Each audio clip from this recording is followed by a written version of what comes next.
ஆரம்பத்திலே ஒரு சின்ன ஒரு கதை சொல்லி ஆரம்பித்தால் நன்றாக இருக்கும் என்று நினைக்கிறேன். ஒரு குள்ளநரி ஒன்று காட்டுல உணவு தேடி பசியோடு இருந்துச்சு. சாப்பாடு சரியா கிடைக்கல. ஊர் பக்கமா வந்துச்சு. அங்க சுண்ணாம்பு கலக்கி வச்சிருந்தான் ஒருத்தன். அந்த தொட்டிகளை தவறி விழுந்துருச்சு. எந்திரிச்சா வெள்ளையாயிருச்சு. திரும்ப காட்டுக்கு வந்துச்சு. சுருக்கமா சொல்றேன், காட்டுக்கு வந்துச்சு. வந்த உடனே எல்லா மிருகமும் வித்தியாசமா பார்த்துச்சு. உடனே இது ஐடியா பண்ணுச்சு, நான் தான் இந்த காட்டுக்கு ராஜா, வினோதமாக வந்திருக்கிறேன் இந்த பூமிக்கு, எல்லோரும் எனக்கு கட்டுப்படணும்னு சொல்லி எல்லாத்தையும் கட்டுப்பட வச்சு அவ்வப்போது வேலை உணவையும் சாப்பிட்டுக்கிடுச்சு. எல்லாத்தையும் வாங்கி அடிமை மாதிரி வாங்கி எல்லா உணவையும் சாப்பிட்டுக்கிடுச்சு. ஒரு நாள் என்ன ஆச்சுன்னு சொன்னா, ஓங்கி மழை பெஞ்சிச்சு.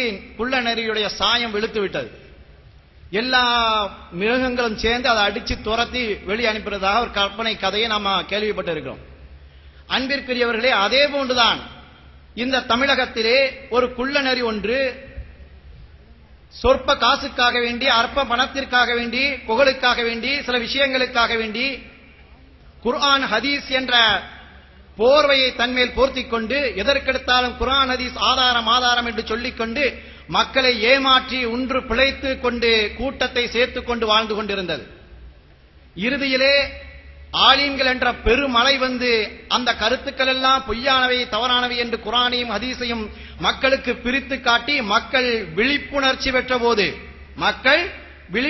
பெற்ற போது அந்த குள்ள நரியினுடைய சாயம் வெளுத்தது. விரைவிலேயே அந்த குள்ள நரியை மக்கள் அனைவருமே சேர்ந்து விரட்டி அடிக்கக்கூடிய, ஒதுக்கி வைக்கக்கூடிய ஒரு காலம் விரைவிலேயே அரங்கேற இருக்கிறது. அந்த குள்ள நரி யார் என்பதை பற்றி பெயரை கூறித்தான் உங்களுக்கு தெரிய வேண்டும் என்பது அவசியம் கிடையாது. அப்படித்தானே அன்பிற்குரியவர்களே? அடுத்து சரி, எப்படி வேஷம்? இன்றைக்கு அந்த குள்ள நரியுடைய வேஷமும் கலைஞ்சு போச்சு, குள்ள நரியும் கலைச்சு போச்சு. இன்னைக்கு பார்த்தா பெரும்பாலான டிவியில அவங்களுடைய குட்டிகள் தான் வெளியே வருது தவிர குள்ள நரியை காணல. என்ன காரணம் தெரியல. வேஷம் கலைஞ்சதுனால கலைச்சு போச்சோ என்னன்னு தெரியல. வீண் டிவியை பத்தி சொல்றீங்களோ? பொதுவாக எல்லாருமே பார்க்கிறேன். அடுத்து அன்பிற்குரியவர்களே, அடுத்தபடியாக சரி, வேஷம் எப்படி கலைஞ்சிச்சுன்னு சொல்லணுமா இல்லையா? மக்கள் எப்படி விழிப்புணர்வு பெற்றான்னு சொல்லணுமா இல்லையா? அடிப்படை காரணம் என்ன தெரியுமா? எதனால் அவர்கள் தங்கள் வாதத்தை முன்வைத்தார்களோ அதனாலேயே அவர்கள் கெட்டார்கள், வேஷம் கலைந்து போனார்கள். குர்ஆன் ஹதீஸ் என்று எதற்கெடுத்தாலும் குர்ஆன்ல இத்தனாவது ஆயத்து, இத்தனாவது ஹதீஸ், இதுல இப்படி சொல்றான், ஹதீஸ்ல இத்தனாவது, புகாரில இத்தனாவது பாகம், இத்தனாவது ஹதீஸ்ல இப்படி சொல்லப்படுது, இதுதான் உண்மை என்று சட்டங்களை புதுசாக சொன்னார்கள். அந்த புதுசான சட்டம் ஏற்றுக்கொள்ளத்தக்கதாக இருந்தால் கூட விவாதம் பண்ணலாம். வெறுக்கத்தக்கதாக, மக்களிடத்திலே வெறுக்கத்தக்கதாக இருந்தது. ஏற்றுக்கொள்ளத்தக்கதோ, சந்தேகப்படக்கூடியதோ, அல்லது உணர்வுகளால் ஜீரணிக்கக்கூடியதோ அல்ல. ஜீரணிக்க முடியாத, மக்கள் வெறுக்கக்கூடிய அளவுக்கு சில சட்டங்களை குர்ஆன் ஹதீஸ் என்ற போர்வையிலே மக்களுக்கு முன்னால் எடுத்து காட்டினார்கள். மக்களுக்கு இவர்கள் சொல்வது உண்மையிலே குர்ஆன் ஹதீஸ் அல்ல, அதில் ஏதோ ஒன்று இருக்கிறது என்று விழிப்புணர்ச்சி பெற்றார்கள். உதாரணத்திற்கு பல்வேறு காரணங்கள், பல்வேறு சட்டங்கள் அவர்கள் சொல்லித் தந்தவைகள். உது செய்யாமலேயே தொழுகை, அதாவது உது செய்யாமலேயே குர்ஆனை தொட்டுக் கொள்ளலாம். ஏனென்று சொன்னால் குர்ஆன் என்பது ரசூலுல்லாஹ் காலத்திலே குர்ஆனை லா யமஸ்ஸு இல்லல் முத்தஹ்ஹிரூன் என்று அல்லாஹ் சொல்லி காட்டினான். குர்ஆனை சுத்தவாதிகள் தவிர தொடக்கூடாது என்று அல்லாஹ் சொன்னது ரசூலுல்லாஹ்வுக்கு சொல்லும் போது குர்ஆனே கையில கிடையாது, பின்னாடி தான் குர்ஆன் வந்துச்சு. அப்ப அல்லாஹ் அப்போது ரசூலுல்லாஹ்வுக்கு சொல்லி காட்டிய குர்ஆன் லவ்வுல் மஹ்ஃபூஸில் இருக்கக்கூடிய குர்ஆன். எனவே அதை தொடுவதற்கு தான் ஒது வேண்டும், இந்த குர்ஆனை தொடுவதற்கு ஒது வேண்டாம் என்பதாக சொல்லி காட்டினார்கள். லவ் மஹ்ஃபூல்னா எப்பங்க, எங்க இருக்குன்னு நமக்கே தெரியாது. இந்த உலகத்துல ஓதுறதுக்கு தான் குர்ஆன். லவ்வுல் மஹ்ஃபூல போய் தொட்டு ஓதுறதுக்கு அல்ல. குர்ஆனை ஓதியதுடைய பலனை பெறுவதற்கு தான் அங்கு சொர்க்கம். அங்க சொர்க்கத்துல போய் லவ் மஹ்ஃபூல தொட்டு குர்ஆனை ஓதுமோ ஓதாமாங்கிறது ஆண்டவனுடைய பிரச்சனை. இங்கு ஓதினால் அங்கு பிரதிபலன், அங்கு ஓதினால் இங்கு பிரதிபலன். அப்படி அல்ல, அங்க போய் தொட்டு ஓத முடியாது. கிறுக்குத்தனமான ஒரு சட்டத்தை மக்களுக்கு மத்தியிலே வைத்தார்கள். இதுவாது பரவாயில்ல.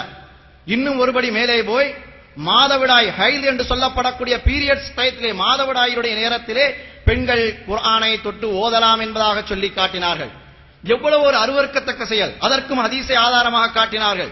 நபிகள் பெருமானார் ஸல்லல்லாஹு அலைஹி வஸல்லம் அவர்கள் குளித்துக் கொண்டிருக்கும் போது, குளிச்சு முடிச்ச உடனே ஆயிஷா அல்லாஹ்ட்ட போய் துண்டு எடுத்துட்டு வாமா துடைக்கிறதுக்குன்னாங்க. ஆயிஷா அல்லாஹ் சொன்னாங்க, யா அல்லாஹ், யார் சொல்லலாம், நான் ஹைதுக்காரியா இருக்கேன், மாதவிடாய்க்காரியா இருக்கேன்னு சொன்ன உடனே ரசூலுல்லாஹ் சொன்னாங்க, ஹைல் என்பது அது இருக்க வேண்டிய இடத்தில் தானே இருக்கிறது, உன் கையில இல்லையா, துண்டு எடுத்துட்டு வாண்டாங்க. பார்த்தீர்களா? அப்ப ரசூலுல்லாஹ்வே கையில தொடலாம் என்று சொல்லி இருக்கிறார்கள். எனவே குர்ஆனை தொட்டு ஓதலாம் என்ற ஆதாரத்தை எடுத்து காட்டினார்கள். அன்பிற்குரியவர்களே, இவர்கள் குர்ஆனை துண்டுனுடைய இடத்திலே எப்படி வைத்து கீழ்த்தரமாக பார்த்திருக்கிறார்கள் என்பதை இந்த மனிதர்கள் புரிந்து கொண்டார்கள், விழிப்புணர்வு கொண்டார்கள். அது ஒரு வெறுப்பிற்கு காரணம். இவர்கள் தரைமட்டமாவதற்கு அப்படி ஒரு காரணம். அடுத்தபடியாக அதே போன்றுதான் இன்னும் ஒரு மணி வேறே போய் சொன்னார்கள். அல்லாஹ் தஆலா தனது அருள்மறையிலே சொல்லி காட்டுகின்றான், ஹுரிமத் அலைக்குமுல் மைத்தத்து வத்தம்மு வலஹமுல் கின்சீர். பண்டிகையினுடைய இறைச்சி ஹராம் என்பதாக அல்லாஹ் குர்ஆன்ல சொல்லி காட்டுறான். எனவே பண்டிகையினுடைய இறைச்சி தான் ஹராமு. பண்டிகையினுடைய எலும்பு, பண்டிகையினுடைய மற்ற இதர ரத்தம், மற்ற பாகங்கள் எல்லாம் அல்லாஹ் ஹலால் ஆக்கி இருக்கிறான். இல்லை என்று சொன்னா அதையும் சேர்த்து சொல்லி இருப்பானே. எனவே மற்றவைகள் எல்லாம் ஹலால், இறைச்சி மட்டும் தான் ஹராம் என்பதாக சொல்லி காட்டினார்களே. இது மக்களுக்கு மத்தியிலே ஒரு கொந்தளிப்பையும் ஒரு கேவலத்தையும் ஏற்படுத்தக்கூடிய ஒரு விஷயமாக ஆகி போட்டது. என்னங்க, ஒரு சாதாரண பாமரன் கூட, ஒரு அடிமட்டத்தில் இருக்கக்கூடிய நாம் இஸ்லாமியர்கள் மட்டுமல்ல, மற்ற மாற்று மத சகோதரர்கள் கூட அருவருக்கத்தக்க ஒரு பிராணியாக உலா வந்து கொண்டு இருக்கக்கூடிய ஒரு பிராணியினுடைய சூப்பை, எலும்பை, இறைச்சியை தவிர மற்ற பாகங்களை எல்லாம் செய்யலாம் என்று சாப்பிடலாம் என்று சொன்னால் அது எவ்வளவு ஒரு அருவருக்கத்தக்க செயல் என்பது மக்களுக்கு மத்தியிலே அவனை பற்றிய ஒரு அருவருப்பை மக்களுக்கு மத்தியிலே ஏற்படுத்தி ஒரு விழிப்புணர்ச்சியை ஏற்படுத்தியது. அன்பிற்குரிய இஸ்லாமிய பெரியார்களே, இன்னும் சொல்லிக்கொண்டே வரலாம். தொப்பி இல்லாம தொழுகலாம் என்று சொன்னார்கள், அது கூட பரவாயில்லைங்களாம். தொப்பி இல்லாமல் அதற்கும் ஹதீஸிலே ஆதாரங்கள் இருக்கு. என்றோ ஒரு நாள் ரசூலுல்லாஹ் தொப்பி இல்லாமல் தலையிறந்த நிலையிலே தொழுதிருக்கலாம் என்பதற்காக வேண்டி அந்த ஒரு ஹதீஸை ஆதாரமாக காட்டி ஏகப்பட்ட அதற்கு பின்னால் எத்தனையோ பெருமானார் ஸல்லல்லாஹு அலைஹி வஸல்லம் அவர்கள் சொல்லி தந்தார். இன்ன ஃபர்கமா பைனனா பைனல் முஷ்ரிகீன் அல் அமாயிம் அல் கலானீஸ். முஸ்லிம்களுக்கும் முஸ்லிம்களுக்கு மத்தியிலே இருக்கக்கூடிய வித்தியாசம் என்ன தெரியுமா? முஷ்ரிகீன்கள் வெறுமனே தலப்பாகை கட்டுவார்கள், இந்த சிங்களம் கட்டுறாங்க இல்லையா அந்த மாதிரி. ஆனால் முஸ்லிம்கள் தொப்பிக்கு மேல் தலப்பாகை கட்டுவார்கள் என்று நபிகள் பெருமானார் ஸல்லல்லாஹு அலைஹி வஸல்லம் அவர்கள் தெளிவாக கூறியிருக்க, இன்னும் சஹாபாக்களுடைய எத்தனையோ அற்புதங்களிலே, எத்தனையோ வரலாறுகளிலே சஹாபாக்கள் தலப்பாகை கட்டியதாக வரலாறு இருக்க, மக்காவிற்கு உள்ளே நுழையும் போது கூட பெருமானார் தலப்பாய் கட்டியிருந்தார்கள் என்று தலையை மறைப்பதற்கு எத்தனையோ ஹதீஸ்கள் இருக்க, இவர்கள் ஏதோ ஒன்றை பிடித்துக் கொண்டு தொப்பியே அணிவது தேவையில்லை என்று சொன்னார்கள். ஆனால் இதுல என்ன வேடிக்கையான விஷயம் தெரியுமா? தொப்பியே வேண்டாம், அணிய தேவையில்லை தொழுகையிலே என்று சொன்ன அந்த தலைவர், அவர் தொழுகையில மட்டுமல்ல, மேடையில தோண்டும் போதும் சரி, டிவியில தோண்டும் போதும் சரி தொப்பி அணிஞ்சுக்கிட்டு இருப்பார். இதுதான் தலைவருக்கும் தொண்டருக்குள்ள வித்தியாசம். ரசூலுல்லாஹ் எதை சொன்னார்களோ அதை செய்தார்கள், செய்ததைத்தான் சொல்லி காட்டினார்கள், சட்டமாக ஆக்கினார்கள். இதுதானே ரசூலுல்லாஹ்வுடைய வழிமுறை.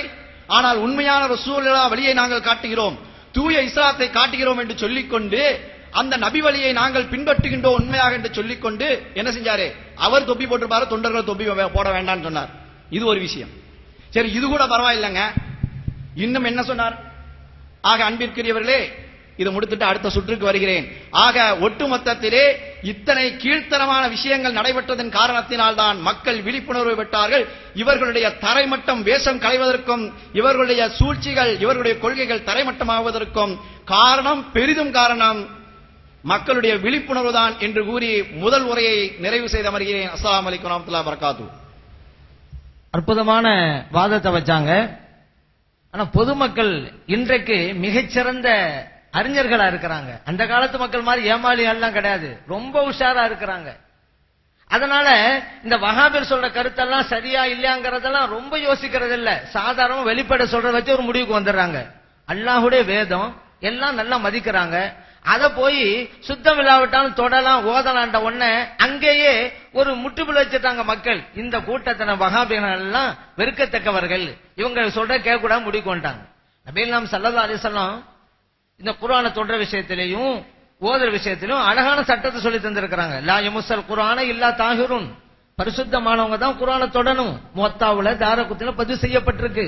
லா தக்ரவுல் ஹாயிலு வலல் ஜுனுபு ஷையம் மினல் குர்ஆன், மாதவிடாய் பெண்கள், குளிப்பு கடமையானவர்கள் குர்ஆனில் எந்த பகுதியும் ஓதக்கூடாது நபிகள் ஸல்லல்லாஹு அலைஹி வஸல்லம் சொன்னாங்க. திருமீதியிலே பதிவு செய்யப்பட்டிருக்கு. இவ்வளவு ஹதீஸுக்கும் முரணான கருத்தை தான் இந்த வஹாபில் வைக்கிறாங்க. பொதுமக்கள் ரொம்ப எளிமையா விளைக்கிட்டாங்க. இறைவனுடைய வேதத்தை அவமதிக்கிற இந்த வஹாபிகளா சத்தியத்தை சொல்ல போறாங்க. விழிப்புணர்வு. அதனாலதான் வஹாபிசம் குழி தோண்டி புதைக்கப்பட்டது.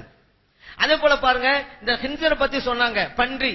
எந்த அளவுக்கு நம்முடைய பொதுமக்கள் அதை வெறுப்பாங்கன்னு சொன்னா, அது பேரை சொல்ல மாட்டாங்க. பேரை சொல்றதையே ஒரு இழுக்காக்குறது. எல்லாருக்கும் தெரியும் மோசமான பிராணி